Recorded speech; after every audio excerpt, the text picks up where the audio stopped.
আসসালামু আলাইকুম। আমরা যারা ছাদ বাগান সহ মাটিতে বিভিন্ন জাতের কমলা মালটা গাছ লাগিয়েছি, তো অনেকে জানতে চাচ্ছিল এই সময়টাতে আসলে গাছে কী ধরনের স্প্রে করা প্রয়োজন বেশি বেশি ফুল পেতে।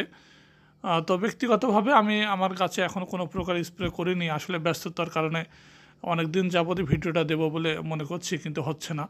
তো তারপরেও আপনারা কী ধরনের পরিচর্যা করবেন, যাদের হাতে সময় আছে, তো তাদের জন্য আজকের ভিডিওটা। তো ফুল এবং ফল বেশি পেতে আমরা অবশ্যই এই সময়টাতে যারা এখনও পর্যন্ত টবের মাটি পরিবর্তন করেননি, গত বছর যাদের ফল এসেছিল, তারা অবশ্যই চারপাশ থেকে কিছুটা সম্ভব মাটি উঠায় ফেলবেন। তবে খেয়াল করবেন যেন শিকড়ে কোনো সমস্যা না হয়, অল্প কিছু মাটি উঠায় ফেলবেন। এই সময়টাতে রাসায়নিক সারের মধ্যে আপনারা লাল পটাশ ব্যতীত অন্য কোনো সার এখন ব্যবহার করবেন না, তাহলে কিন্তু ফুল না এসে কুশি পাতা আসার সম্ভাবনা রয়েছে। এবং অনেকের গাছে দুইটা একটা করে ফুল চলে এসেছে, অনেকে আমার কমেন্ট করে জানিয়েছে। তো আসলে এই সময়টাতে দুই একটা ফুল যদি এখন আসে জানুয়ারি মাসের মধ্যে, তো সেই ফুলগুলো আসলে পুষ্ট হয় না, ফুলগুলো নষ্ট হয়ে যায় সাধারণত।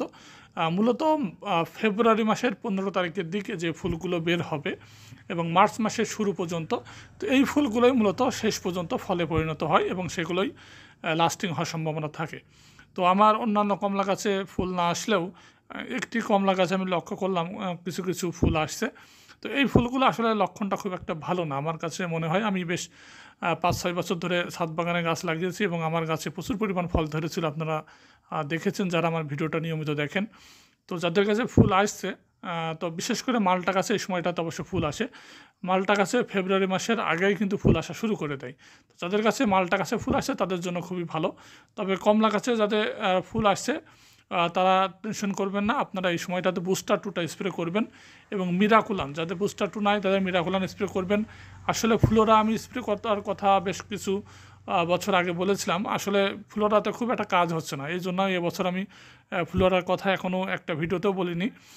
আপনারা অবশ্যই বুস্টার টু অথবা মিরাকুলাম ব্যবহার করবেন এবং প্ল্যানোফিক্স চাইলে এটাও ব্যবহার করতে পারেন। এগুলো সবই দারাজে পাওয়া যাবে, লোকাল মার্কেটে এগুলো পাওয়া যায় না সহজে, এগুলো হচ্ছে ইন্ডিয়ান পণ্য।